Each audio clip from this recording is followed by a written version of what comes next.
Welcome back to Off the Gridiron, your Apollo HOU Houston Texans /NFL podcast. Today I am here, as always, with Garrett Harrelson. What's up, bud? What's up? How you doing? You feeling all right? Yeah, I'm like getting a little anxious because football, very close. It's right there. It's right there, and it doesn't feel like it's right there. But I mean, it's just snuck up. It snuck up. Yeah, it's a good feeling. Great feeling. Yeah. And today we have a great guest, Cody Stoots from Houston Football and the Cody Stoots YouTube channel as well. How you doing, buddy? I feel like you guys are kind of underselling. Like, we wait all summer long, hundreds of degrees on the the hottest gauge. days in history. Hottest, yeah. We literally lived through hell this summer. Hell on Football's here, and you guys aren't pumped yet. I'm pumped, dude. I'm just like You're just nervous. You got, like, fantasy teams, you got bets. You gotta pinch me because it doesn't even feel like it. Like I don't know. Last time I cared this much about a Texans team, it's been a while, dude. It's been a while. I've deemed it the era of good vibes. Yeah, very good vibes. Those good vibes might go away week one in Baltimore. Yeah, who knows? But it's the era of good vibes. That's why I'm kind of scared. Is like, I'm scared to love again. I'm scared to love again. I got my heart. I'm like scared to love again. You believe in this one. Yeah. Yes. After the past two, you're like, all right, I knew David Culley wasn't it. Yeah. So it's like, all right, then you're like, okay, well, maybe love it, a couple of years. He's been in the Super Bowl before. green flags. And then turns it over to one of the young guys on this, something like that. Yeah. Maybe that's and then it's like, nope, those guys weren't. That wasn't real. That relationship ripped was out, not real. stepped on right in front of your heart. Oh. Yeah. And then you got the hottest girl in school. Yeah. Everybody wanted D'Amico. Yeah, It turns out wanted him. she seems like she's super nice at first. And Yeah. it's like, fucking, Yeah. all right, Oh well, my this is God. going okay. Yeah. And everyone's like, why is she with him? Exactly. It's like, why is D'Amico with them? How does he get that? How do they get that? What's going on there? Exactly. No, it feels great to be in that Yeah, spot it because does. for far too long, the Texans, it's not even not invited to the dance. They weren't even invited to school. They were homeschooled. They're away from everybody else. Yeah, I know. I'm scared week one's going to be like, Carrie, just getting pig blood pouring on you. It's just like, we're fucked. It was a trap the whole time. Oh, they got us. I knew this was too good to be true.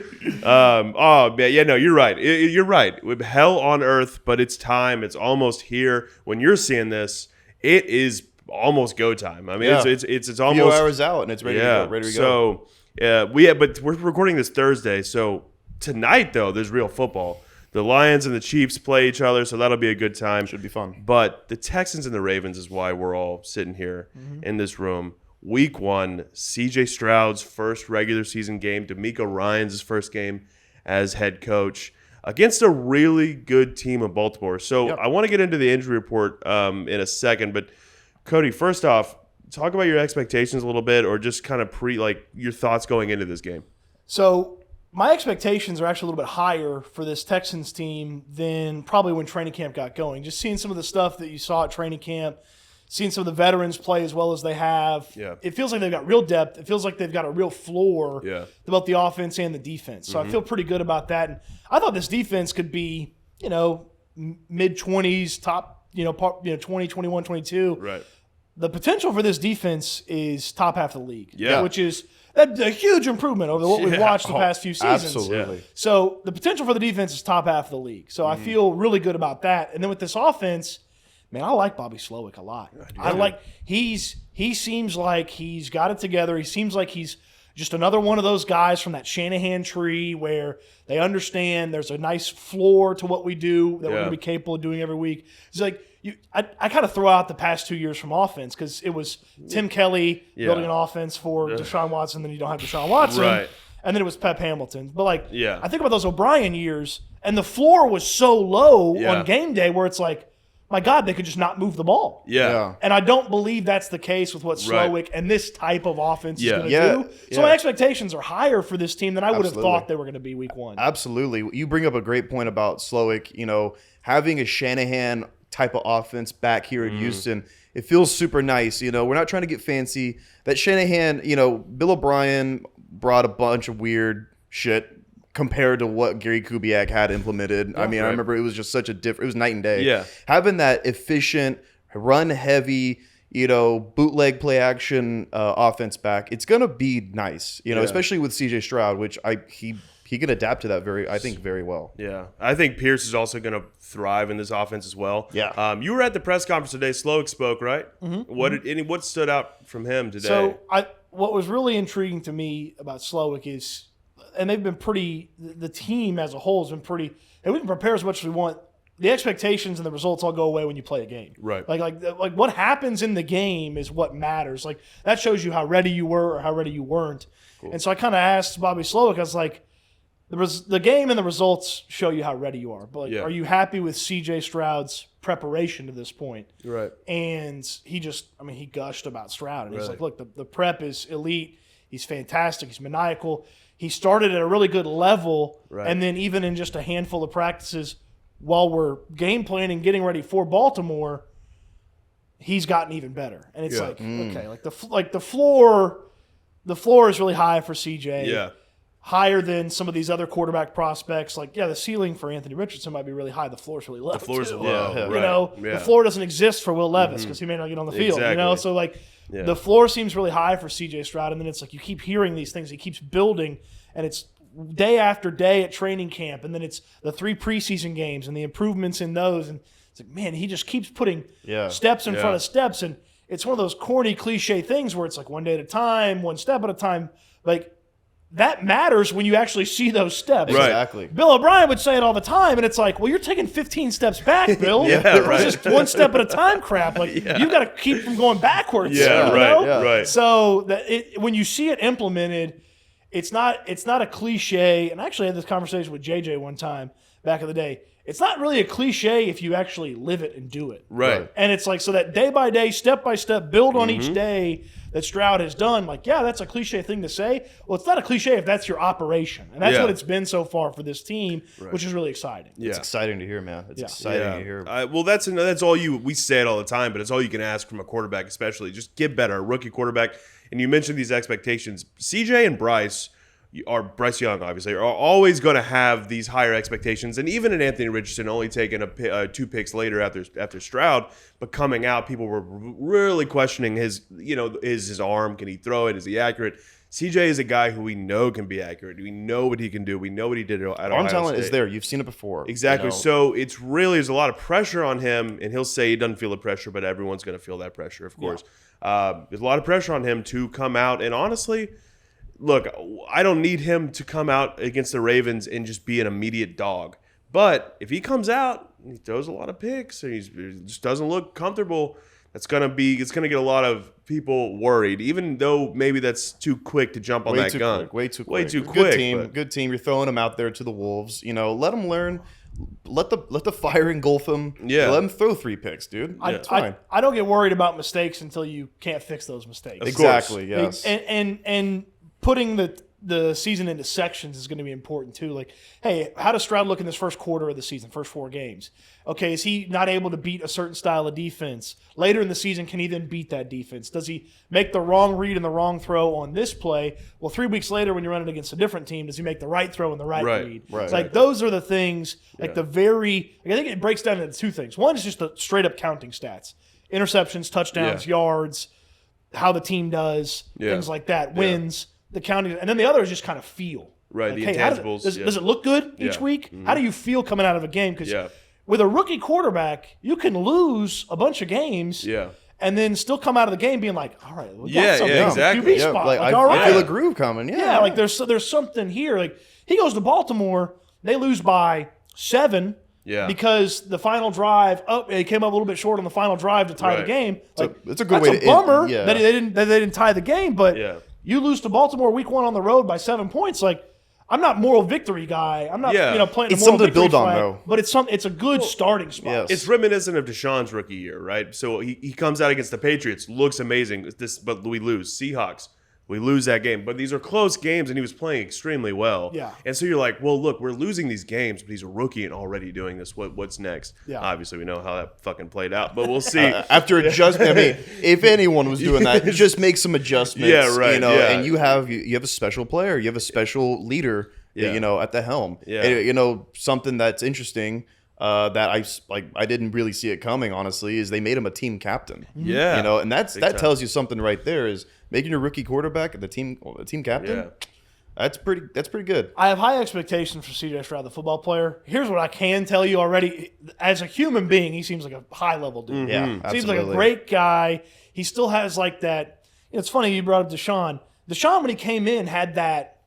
It wasn't like polished is not the right word, but there was like an air of professionalism. Right. Like, I'm here. I'm a franchise quarterback. I'm going to be great. Right. And CJ has that, but interspersed in like serious football dialed in conversation is like that kind of like, man, he's early 20s. He's in the NFL. Like, he's feeling good. Like, he's hanging out with his guys. Like, I don't think it's any accident that where his locker is in the locker room. You got Jalen Petrie real close. You got Laramie Tunsil right next to him. You know, it's like there's some guys that he can kind of lead with. That's a couple of the captains. Absolutely. So I mean, it's kind of fun to watch him kind of go through it. He's just a kid. Yeah. But when you talk ball, it kind of dials in. It's like a switch flips, and it's like, okay, there's some serious football here to what he brings to the table. That's special. That's special right there. To be able to have that switch, like you said, it's special. It's exciting. It is. And I mean, that's kind of comes back to his test pre-draft. Remember, he got like an 18 famously on that test. Oh, yeah. The whatever P2, test. C2, whatever it was called. But the thing is he just seems like a guy who, like, whatever. You're going to test him, but talk to him about other things. He might not be. But if you're talking ball, he's going to get, like you said, dialed in, and he knows what the fuck he's talking about, and I love that. So, all right, let's jump into this injury report, because I do have a couple questions for you, Cody. Let's jump into it. Yeah, right. So let's just read it off. Obviously, Titus Howard to the IR. He's out till week 4 at least. John Mechie, questionable. Jimmy Ward, questionable, which is terrifying. Christian Harris is questionable. Dare Youngabal, the running back. Gunbawale, questionable. Get it right, dude. Hey, dude, it's a mouthful. Yeah. Blake Cashman, questionable. Obviously, what stands out there is Jimmy Ward. Ward's the big one. What's going on? Do you know anything? What's going on with that? I would think that it's one of those situations where if it was a playoff game, there's no question he's playing. Yeah. But it's the first of 17. Right. And so it's like, do we want to throw Jimmy out there? Yeah. The chance that he goes down after week 1, and instead of missing one game, he's missing 3. He plays in one game, misses 3 weeks, or does he miss one game and then play everything after that? Absolutely. I feel like it gets pretty close to that. And I'll say this. Eric Murray is the backup for Jimmy Ward. He looked okay. Yeah, it's not bad depth, right? Eric Murray as highly paid starting safety that Bill O'Brien signed. Yeah. I didn't like that. Eric Murray as depth guy, make it work. You can make it work for a game. If this was Lamar with this offense and this Ravens team, week 8, and where they've had some time to kind of get some things flowing, get some things going, I'd be a little bit more concerned. Like, don't get me wrong, Jimmy Ward's better than Eric Murray, and that's a huge loss if he's not playing. Yeah, one of the best But players. if you tell me, hey, he misses game 1, but he's playing the rest of the season, I'll take it. versus he can play, but he might miss 3 weeks after he plays. Like, I need to make sure, because you got to remember the schedule is the schedule. Like, it's 7 days, boom, you play a game. 7 days, boom, you play a game. And there's no changes. There's no long break for the Texans because they play on Thursday or anything like that. It's all Sunday. It's all noon except for Denver and the TBA. Yeah, right. So. Yeah. You got to build that into your thought process about these guys. I think that's kind of the reason maybe Titus isn't there. Absolutely. If he doesn't, if we play him in week 3 and he gets re-injured, then we miss him for a lot more time than if he just misses 4 games. The Titus thing seems like a decision because he was out there. He was practicing right with the cast. And he practiced Monday with his giant club on his hand. Right. And then Wednesday doesn't practice and he goes on IR. And it's like, so what decision was made? What happened? Right. And I mean, the dude walks around like there's nothing wrong with his hand. But like it's also not trying to stop a 300-pound guy from killing a quarterback. Yeah, exactly. Or grabbing the guy's shoulder pads or stuff like that. I think the Titus thing is definitely just precautionary. I think it's like, look, we'll get by right now with George Fant and Josh Jones, plugging them in there, but Titus being back by week 4, hopefully he's just playing. Hopefully there's nothing beyond that. Yeah, no holding him back. Just unleash him. And hopefully Jimmy Ward plays, and if he doesn't, hopefully that's for the same reason, kind of like be healthy week 2. John Mechie is interesting.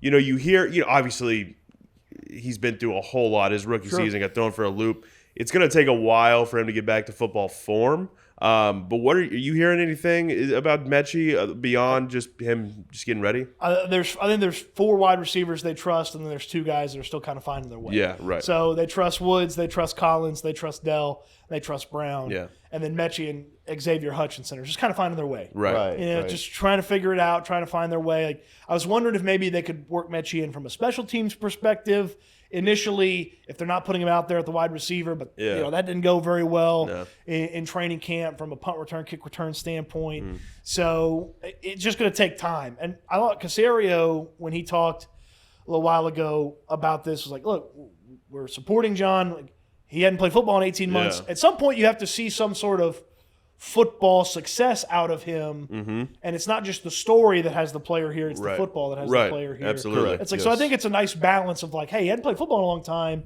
Like, when do you start to see what you saw at Alabama, which was a very useful wide receiver when you're projecting to what he does at the NFL level? Yeah, very absolutely, very true. All the best for John. I'm excited to see him out there, but like, let's take time and same with Hutchinson. I think. I'm excited to see what he did. I liked what I saw from him in that third preseason game, right? He had a good game. Hutchinson, we've talked about him a lot and what he could be, not starting the season, but maybe finding, like you said, finding his way coming up late in the season and being like, oh, wow, this guy could be special next year, something like that. Yeah. Maybe that's what it is for Mechie as well, finding his way, I don't know if he'll be active, inactive. I don't know. Is he practicing? Man, I'll be fascinated to see how they use the game day roster because they've got some guys that they have to elevate. They've got to elevate the punter because Cam Johnston's on IR, so they got to elevate the punter. Are they going to elevate Dieter to play left guard or to have him available to play left guard? Very true. Yeah. Or are they going to have is Josh Jones going to be the left guard, or are they going to have Kendrick Green as the left guard? The way they have to operate on game day, they've boxed themselves in, or they've become boxed in a certain couple of spots. So I'll be interested to see, hey, who's active, who's inactive. What can we how useful are you on special teams? Xavier Hutchinson started playing special teams when he got to the Texans. He never played special teams before. Right, of course. So how useful is he? They trust him in those spots. I would think you're going to have more than 4 wide receivers active on game day. Absolutely, right. That's so is it Mechie? Is it Hutchinson? Is it Sims on the roster elevation? There's a lot of playing around with that back part of the wide receiver room that they can do. I gotta assume Hutchinson is activated for this Sunday. That's what I think. I think Mechie will probably won't be, but I think Hutch will. And I hope so because I want to see him out there. I want to see him. Like you said, they have the 4 guys that they want to go with: Brown, Collins, Woods, and Tank. But Hutch, it'll be interesting to come Sunday morning, or when this comes out today. It'll be interesting to see what happens and how they game planned, and how they have a plan of attack, and see who's activated, see who's elevated. So I guess it's just something to monitor. A wait and see right now. Decisions for Caserio and Coda.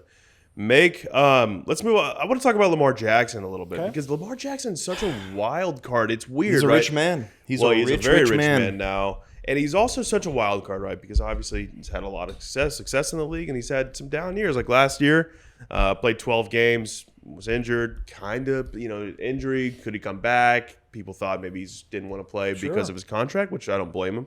Only about 2,200 passing yards, 17 touchdowns, 7 picks, which that stat line right there, 764 rushing yards for only 12 games, phenomenal, right? What do you expect to see from Lamar this week and also just this upcoming season? I was so down on Lamar Jackson after his rookie year, just because he wasn't in that first rookie year. He wasn't dynamic. He played half the season, got to the playoff game, didn't look like he could complete passes. He wasn't running the ball well. There were multiple games where he accounted for less than 250 total yards of offense his rookie year. And it's I was real down on him. Yeah. And then next thing you know, he's winning the MVP. And you're okay. And he's just he's winning 14 games. I have bet Lamar Jackson to win the MVP every year since he won the MVP. Right. So not the year he won it, but since then. And I truly believe he's got an MVP caliber year in him. I do too. With this, because you think about what they've added, even if these guys are average, right? He did not have average wide receivers. Yeah, I never. If Odell's average, if Zay Jones, the rookie they drafted at Boston College, is average, if Rashad Bateman is average and they play all year, he's never really gone out there with 3 wide receivers that are average. And then you throw Mark Andrews in the tight end position. Exactly. They got Mark Andrews as well. So it's from a passing standpoint, he's gonna sling it all over the place. And then if they're throwing the ball better, it makes him so much more dangerous for the run. Yeah, absolutely. They have the best, I would say the best offensive. They have the best offense since 2019, his MVP season, easily. You know, I do think Zay Flowers is going to be a special player. Maybe not at first, but he will be a special player. So he's got the makings, like you said, of an MVP caliber season. I really hope to see it because watching Lamar in 2019 was so much fun, electric. Yeah. I mean, it was electric. It was like just watching better Michael Vick out there play. You know, it was electric. You know, obviously he's had down years since, and he's in a pretty good setup. I think he's got the setup now to kind of get that mojo back. You know, get that groove back. It's time for him to start producing again. You know, because obviously they financially invested a lot into him, and if they paid him all that money in this season, he kind of keeps this trend going of underperforming. The Ravens have something to look at. I think that's the scariest thing about paying any player. Yeah. Who's coming off a couple of not great years is, that was the guy, not the one MVP season. Yeah. It's like, it was the guy that was just kind of good, not great. Like you paid him to be not just great, you paid him to be one of the best. Yeah. You know, so it's like, he's good. Like, okay, we can succeed with good. Yeah. Prefer great. Yeah, we're paying him like he's great for that much fucking money. Yeah, absolutely. So Lamar's scary. I think he's going to have a good year. I think I agree. I think Odell is the big wild card. I think because just I do not believe for a second there's anything left in the tank. I don't either. I mean, as you know, after his knee injury with Los Angeles, not playing a single snap all year long last year. I mean, what does he have? I guess we'll see. Has he been active for any preseason games? They didn't hardly play anybody of note in the preseason. I don't know. It's gonna be weird. The name is the name. Yeah, you know, right. Exactly. It'll draw a little attention. It'll sell jerseys. I will be so interested to see exactly how everything matches up from a defensive standpoint. Yeah. Like if they find out, say, Odell's got nothing left in the tank. Yeah. Does that free you up to maybe put Stingley on somebody else who's having success, or how you mix and match from a defensive perspective? Because it's going to be Stingley and it's going to be Steven Nelson out there as the starting corners. Yeah. And then it's like, okay, do you put Javier Thomas on Zay Jones if he's in the slot? Yeah. What linebacker is defending Mark Andrews? Yeah. Like there's some mixing and matching, and it's like, well, if you find out Odell's cooked one game in, half into the season. You're like, well, don't it's worry like, okay, about well, let's put somebody else on him, right. and let's use Stingley another way. Of course, let's move him around. Defending that way. Yeah, it is going to be really interesting. And I was watching Vandermeer was interviewing Caserio earlier. I was watching that, and Caserio brought up a good point. He's like, the end of the first quarter, you basically know how that game's going to be played. You know what. Because there's going to be adjustments made, and I think that's going to be something they're definitely keeping their eye on, is how is Odell? Does he deserve to have Stingley on him, or can we move him around? Right. And that's going to be really, really interesting to see, and I trust D'Amico to make the right decision, too, and everyone involved. So How many games have we watched the past 2 seasons with Lovie Smith calling the defense where there was no adjustment? No, zero. They just let guys continue to get them and get them and get them, and it's like, don't say that. Name's like fucking Voldemort to me. The definition of insanity is what it's like when D'Amico called defensive plays. It was like we're doing the same thing over and press over. Conference after. No, it's fine. It's like no, it's not fucking fine. Dude. Yeah, sorry. All right. I want to get your keys to the game. Yep. Specifically, what do the Texans need to do? Let's see, you're D'Amico, you're Slowick, you're everyone involved. What do you do to make the Texans win this game? So I actually like the conversation. D'Amico has said it. Burke has said it a couple of times, the defensive coordinator. Slowick has mentioned it. And then Sheldon Rankins kind of echoed it from a defensive perspective. It's like week 1, you don't know a ton about the other guy. Of course, yeah. And it's like you can guess. And Burke talked about they went back to looking at old Todd Monken film from when he was in the NFL to when he was at Georgia. And it's like, you can guess it, but for the most part, it's take care of your business. Right. So do what you were supposed to do. Yeah. And so the big thing for the Texans, and we've seen it time after time the past couple of years, don't beat yourself. Yeah. Like, don't let something that's simple just dominate you. Like we've seen just easy rushing attacks just dominate this defense. Like, make it hard for the other team. Get after them. I think from an offensive perspective, C.J. Stroud just volunteered that they're paying a lot of attention to Roquan Smith and Patrick Queen. Yeah. And it's like, okay, dynamic linebacker duo. course. They can both cover a little bit. They can both knife in, stop the rush defense. Well, you think about like that zone rushing scheme. That's kind of perfect for just kind of neutralizing them, getting them in the mix. Right. Yes. And so then it's like, okay, where's the hole? Can Pierce find it? Yeah. Can you block those guys? Can you keep them blocked long enough to get Pierce past them and things Right. like that? So to me, it's like, don't let those two guys dominate the way you're playing offense. Of course. And it really comes down to, from an offense, really like, hey, when it's not working, when something doesn't work, when you can't get what you're looking for, like, what do you go back to? I think this team's going to go back to running the football. Yeah. So Yeah. they got to get out there, be physical, push the ball down the field methodically with that rushing attack until you can get something comfortable from a passing standpoint. Baltimore should be a little you should be able to pass a little bit on them. Of course, Marlon yeah. Humphrey's banged up. They've had some exits in the past couple of years of guys. Like, you should be able to throw a little bit on them. So guys go out there, get open, like do what you can to maximize what this offense is going to do, which is just most NFL defenses, even if it starts man, it ends up in zone. Yeah. It's like, go out there. That's what Robert Woods is going to do well. That's what Tank Dell's going to do well. You Yeah. just, boom, there's a hole. Sit down, CJ, hit him, 7 yards. All right, let's go huddle and line up and do it again. Yeah. That's great. I don't want any big shots. I mean, big shots are great, but don't, like you said, don't beat yourself. Don't make the simple mistakes. Right. Let's find those holes. Tank Dell, I feel I see a big game coming from Tank Dell. Personally, I think he's gonna be a 1,000-yard receiver. I'm gonna throw out there right now. I think he's gonna be, Put the money on it. Cougs. Put the money where your mouth is. Yeah, dude. I'll make a bet on it. Do it, dude. But, Do it. find those holes and mix it in with Devin, mix it in with Damian. Yep. Let's keep it simple. And I think if you keep it simple, that's a great formula to try to at least keep it close. The shot you want to take is that one-on-one shot with nobody that can. If you miss it, you miss it out of bounds. Yeah, right. Not one of those like you think about the first preseason game. He goes to kind of take that big shot to Tank. Yeah.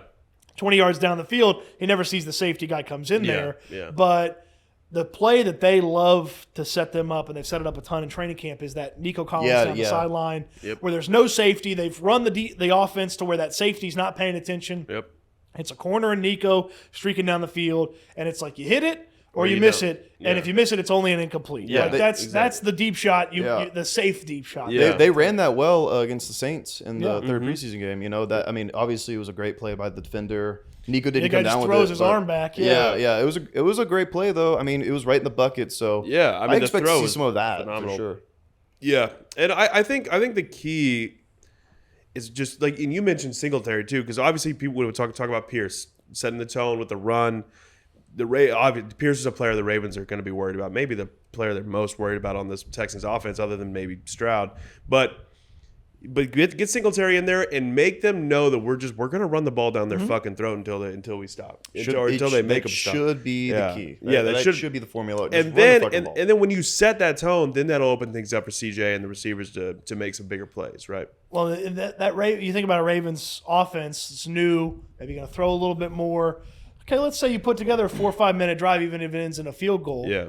And then Lamar and company come out and it's 3 and out. Yeah. And then you're right back on the field, and then you got another 5-6 minute drive. Yeah. Even if it's a field goal, or you just get down and you play the field position game, and then say, oh, well, now it's 4 or 5 plays. Lamar's off the field again Right. because the offense hadn't clicked yet, or you're throwing too much, or they're not running as much, and it's like, okay, now you can start to lean on them a little bit. Exactly, yeah. You start to sort of Apply that dominate pressure, the way things go. The scary part is you look up, it's 10-0. You feel like, do I start throwing the ball a bunch? Yeah, exactly. Because Lamar, it's 14-0 or something like that. It's like, Yeah. hey, put a bunch of points on the board. Do we need to have CJ throw it 40 times? Like that's where you got to kind of be. That's first time offensive coordinator, first time head coach, and it's like you guys coming from San Francisco. If it's 14-0, it's pretty quickly gonna be 21-0. Exactly. Yeah. Like this in San Fran's D out there. It's a better defense than what they had last year in Houston. Yeah. But it's not San Fran's defense. You're not stopping. You got to slow down a little bit. Yeah, D'Amico's he doesn't have those players. Like you said, he's going to have to that's going to be an adjustment. Also, there's going to be growing pains on all sides of the ball. Yep. So I also just want to throw this out there, Texans fans, any sports fans. We're all very quick to be like, fuck, just give them a second. Shit. After one quarter of we're football. fucked, Shit. But you just gotta give them time to learn. Look, the Texans, if they get more than 6 wins this season, I'm happy. That's double the win total. Exactly. Double the win total. Just getting better, that's fine. And just I want CJ to have a solid year. I'm going to need 7 because the people in Vegas made it 6.5. Yeah, they did. So I'm going to need 7. I would love 7. Yeah, we'll squeeze one more out. I'm going to need 7. You know what this is for me personally? I'm like gaslighting myself into thinking that we're gonna win week 1 now. I feel like I'm making myself like, you know what? That's all gonna work. Like, I mean, why wouldn't it work? I think we're gonna win this game. I was clicking through the Survivor pool the other day, and the Ravens, by far, are the biggest selection in the Survivor pool. Yeah, and I'm thinking like, weren't the Colts like one of the biggest picks in the Survivor pool a year ago? They were. And it's like next thing you know, it's a tie, and like most Survivor pools, you're out. Yeah, right. Yeah, see ya. Absolutely. So I was like, maybe it's not a win, but like, again, I'm not a moral victory guy. I don't want to plant the moral victory flag, but like, what does it look like? What are you working off of? Yeah. So if you're working off of just like, oh, well, nobody can block anybody, and the offense just continuously stalled, never got in a rhythm, and the defense isn't as good as we think it is. Yeah. Like, if you're working out of that, you're like, oh, boy, it's going to be a long year. Yeah. If you're like, okay, well, it was 28-21 when it was all said and done, and it's like, well, they just got a little bit more than you, and they got more experience. Yeah, Like, I mean, okay, all right, cool. 28-21, you lose to Baltimore on the road. That's a cover, first of all. Yeah. Second of all, like that's a good starting point because if you can play Baltimore within a touchdown, you can play a lot of teams in your schedule, even better. Yeah. And maybe sneak some wins in there. Yep. See, so you're not a moral victory guy. You're a betting victory guy. Yeah, sure. yeah. As long as we're winning the bets, we're fucking good. Yeah. I mean, at the end of the day, you win something. Exactly. Something works. I respect it. Let me think about this. Would you take a cover every week, regardless of what the win-loss record is? Would you take a cover every week?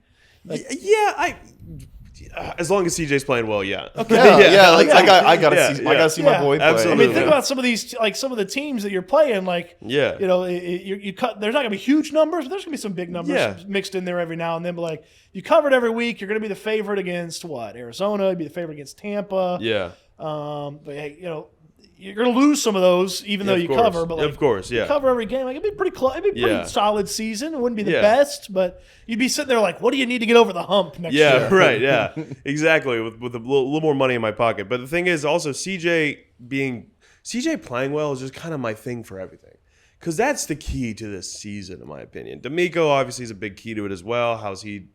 But I'm not worried about D'Amico as much as I am just like, let's get CJ. I want to see what he does. If CJ progresses, we progress. Yeah, So, exactly. I mean, Because that's then we just how can it is. we have something to build around. I mean, you think about it, like you look at some of who the great quarterbacks are right now.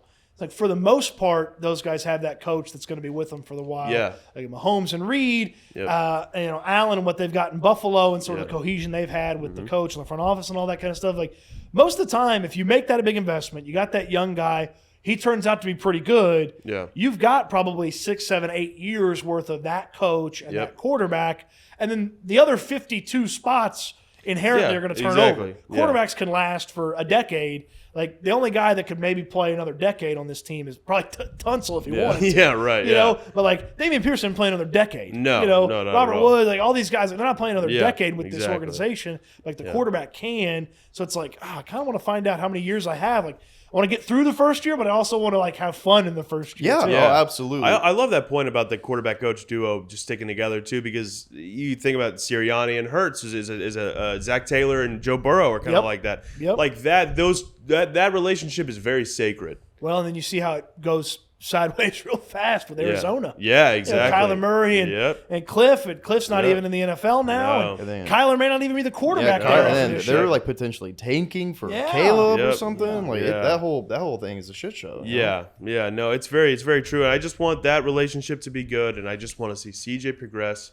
week by week. And honestly, I want to get to a point by week 12 or so. I don't want to be too worried about CJ. I want to be like, oh, CJ's going to go handle it. CJ's going to do what CJ does. That's kind of how I'm hoping to feel, at least by the end of the season. And I think, I think there's a good shot of it. I'm looking at these predictions. This might be NFL Network, or they did their game preview picks, final score predictions, and they all picked the Ravens. But Adam Ranks is 23-20. I'll take a 23-20 game here. Everyone else is pretty Most much. of those are shellacking. Most of those are Daniel fucking Jeremiah, shellackings, 30-17. I don't think it's going to be a shellacking. Do we want to do final scores right now? I think we just. Yeah, let's jump into I that. think 10-point game. What's the spread? What's the 9.5. Yeah, 10, 10 right around point there. favorites. Ravens. I you know what? I'll say 34-24 Ravens. Yeah, I think they get out a little ahead, and then we have a great second half, good adjustments, and then that's when we kind of see like, oh, well, we're actually, people will argue it's garbage time. I don't give a fuck about garbage time. He's making that shit's happening right in front of my face. So yeah, so I think we kind of come back a little bit. 24 points of offense would be nice. I would think that would be pretty nice to build off of. Yeah, so, Cody, I'll take that. What final score prediction? Looking at something kind of like 24-16, Yeah. 21-13, something Okay. like that, where, hey, maybe the offense stalls out a couple times. You got to kick a little bit. Yeah. It's going to be, or supposed to be, or could be rainy at some point during the game. So that inherently kind of, and then I just don't know that Baltimore's going to come out and blow the doors off week one. Yeah. Not if this defense is what we expect it to be, which is a much higher floor than the past couple of years. Yeah. So something like that, 24-16, 21-13, where there's clearly something in the drive, maybe it's a holding penalty, maybe it's a drop pass, or CJ just held on the ball too long. Like there's a couple of small things that you clean up that you're like, okay, week 2 against Indianapolis, that's not happening. Right. But Absolutely. against Baltimore, because they're the Ravens, you're on the road, like, oh, okay, it happened. But it's not happening in a bunch of other games after that. Yeah. So, pretty close. I definitely believe the Texans are covering. Yeah, absolutely. So I don't think they cover in mine. Okay. I think final score is 28-17. They miss it a little bit, but yeah, I think 28-17 makes sense. So Couple we'll see, touchdowns, though. little Yeah. Damian Pierce rushing touchdown. Exactly. 2 touchdowns and a field goal. Give me a CJ Stroud first passing touchdown. I want it to be a big deal. I can see a rushing touchdown coming from him, like a late rushing touchdown. A Stroud rushing touchdown. Pocket kind of collapses a little Put bit. money on that. Yeah, Dude. I'll do that, dude. I don't. Ooh, Yeah. that's probably a day of kind of Yeah. just take a little gander. Yeah, Let's I say, bet, I wonder what a Stroud rushing touchdown. Yeah, Yeah, and exactly. then you just get that gut feeling. Just and a little one of those bootlegs. Yeah, How yeah, many just times? gotta- How many times do we see it with Gary Kubiak where Shaw bootlegged and there was thousands of yards Oh my in front God. of him, but Just you're like, a that's Matt Shaw. You're not million doing miles. that. Yeah, no, You're yeah. gonna find the guy. You're gonna find the throw, but God, with Stroud, maybe there's a little bit more there. I like Maybe. that. Yeah. All right. Well, Texans Ravens this Sunday, a noon game. Can't wait. It's finally here. Cody, before we get out of here, we talked a lot about this game. We do a thing Okay. where we go through the schedule, and I want your rapid fire prediction. And I don't, Okay. want to Top Gun Maverick. Don't think, just do. Well, week 5 or week 4, Kenny Pickett might. No, nothing. None of it. Like W, loss. Okay. Right off the dome. Instinctual, just win, loss, win, loss. Yeah, Okay. I'll say the games. I'll keep You track. Keep track. You ready? I'm ready. Week 1 at Baltimore. Loss. Week 2 versus Indy. Win. Week 3 at Jacksonville. Win. Week 4 versus Pittsburgh. Loss. Week 5 at Atlanta. Win. Week 6 against New Orleans. Loss. Bye week 7. Week 8 at Carolina. Win. Week 9 versus Tampa Bay. Win. Week 10 at Cincinnati. Loss. Week 11 versus Arizona. Win. Week 12 versus Jacksonville. Loss. Week 13 versus Denver. Loss. Week 14 at New York Jets. Loss. Week 15 at Tennessee. Win. Week 16 versus Cleveland. Loss. Ugh, that stings. That Yeah, one one stings. sucks. Week 17 versus Tennessee. Win. Week 18 versus the Colts. Win. At the Colts. You have us going 9-8. No, I yeah, you do. 9 wins in there, dude. All right, where did I screw up here? That's Well, you at Jacksonville. First of all, at week 3, you said win. I immediately went, oh. well, I mean, I just their offensive Yeah. line's gonna be a little unsettled for the first few weeks. Yeah, that's it's true. Like, but And also, you I had probably got that one wrong. That's You said probably- also you had a late stretch in there where we had a few dubs. Yeah. I think I believe Tennessee's god awful. I do too. It to me is not out of the question that you sweep Tennessee and Indianapolis. Yeah. It is not out of the question. No, I don't think so. You're getting them week 2. Yep. Anthony Richardson's not going to have Jonathan Taylor. They don't even know what they're doing. Yeah. In Indianapolis right now. So I feel great about that. By the end of the year, I don't believe in Anthony Richardson. Yeah. So it's like, even if he gets it going a little bit, even if Taylor comes back, all that kind of stuff, like, I just don't believe in this Colts team as it's built right now. Right. And then Tennessee's going to be bad. They're going to be the worst team in the division. I think they're going to be. Yeah, we were doing over and unders earlier, and I picked hammered that under for the win. What was their line? Like 6.5 or something stupid? Yeah, it was, or 7.5. 7.5. Yeah, and I'm like, well, the 7.5. what team y'all looking at? And I'm sitting here and it's like they are one key injury away from just not having enough juice to take care of business on a week-to-week basis. They're one Derrick Henry hamstring strain away from just dropping 5 or 6 straight. Yeah. And if Tannehill gets banged up, they got to go to Willis or Levis. Exactly. That quarterback room is atrocious. Yeah. Right now. So it's bad. And then you got that stretch there, like Carolina. That's going to be a fun one. It's on the road. Coming out of the bye week, I like the chances Texans to be healthy and ready to roll on that. Yep. I'm probably a little bullish on that week 3 Jacksonville. That's probably I like it though because Jacksonville I see them starting out slow and then kind of building towards the end of the year and trying to get that playoff spot and trying to win that division, which they will. They'll do that. Yeah. I mean, I don't know if they go 9-8. Who fucking knows, right? Wow. 9-8. We're gonna have a friggin' party. Yeah, no, we are. No, absolutely. 9-8. You're gonna be in the hunt bracket for the final few weeks of the season. Yeah. Hell yeah. In the hunt. Even if you're just in the hunt, you're like jacked up about that. You're like, we are. Yeah, we fucking are, dude. If the Texans somehow go 9-8, DeMeco Ryans is a lock for coach. Oh, of the absolutely. Year. Yeah, absolutely. Lock for coach of the year. Coach of the year, and I would think if you're going 9-8, you're probably going to have CJ Stroud is offensive rookie of the year and probably defensive rookie of the year. Will Anderson. Anderson. That is the absolute bet of all bets that I'm making this year. Will Anderson, defensive rookie of the year. Absolutely, that's a lock. He's been the favorite since the moment he was drafted. Yep. He stayed the favorite. I wish I'd jumped in months ago because there's probably a little bit of value I've left on the table. Yep. But that is the bet I'm the most confident about with this Texans team. I agree. Whatsoever. Absolutely, I agree. I didn't even realize I was doing that 9-8. It got up to 7. I went, all right, and then he had those late 2 wins, and I went, wow, holy shit. I just laughed. In Garrett's head, he's just, what the fuck? Yeah, I'm like very confident, dude. We'll either save this and go back and laugh at me, or we'll save this and be like, that guy knew I'd something. be like, hey, in his gut, dude, he had it right. Yeah, he knew brain what was up. in his gut. Yeah. Instincts, dude. Yeah. All right. Well, I mean, that's best case scenario. that'd be We'll phenomenal. see. I'm just excited. One game at a time, baby, and we'll see with today. When this releases against the Baltimore Ravens. That's the key. One day at a time. Just get better. Just get better each week. Cody, we're going to wrap it up here. Thanks so much for coming on. It's fun, man. We got to do this again sometime. Absolutely. Thanks so much. Sir. Where can they follow you and check out all your stuff? On Twitter, at Cody_Stoots, where you can find me, or X, whatever they call it now. Yeah, whatever. On social media, Cody_Stoots. Okay, is where you can find me. Houston Football is my website. It's where I do all my writing. Cool. www.houfootball.com, and then I'm on YouTube as well. Nice. A ton of videos on the team, and Awesome. somebody's giving me a hard time the other day about my, what'd they say, the Microsoft video editing level of production that I put in. 'Cause I figured out how to put slides coming on the screen. I was like, all right, yeah. PowerPoint. It looked like a high school PowerPoint. Yeah. Push the space bar. Here's Will Anderson, and then it kind of comes on the screen. Yeah, dude. I'm getting better at that, though. All right, yeah. Go check out Cody's stuff. It's Yes. phenomenal. Good stuff. Great football mind. Thank you so much for coming on. Anytime. Make sure you follow Apollo Texans to keep up with everything Houston Texans. And also, we got 2 episodes a week, sometimes 3 episodes a week during football season, talking about the NFL as a whole and also focusing on your Houston football Texans. Garrett, anything else?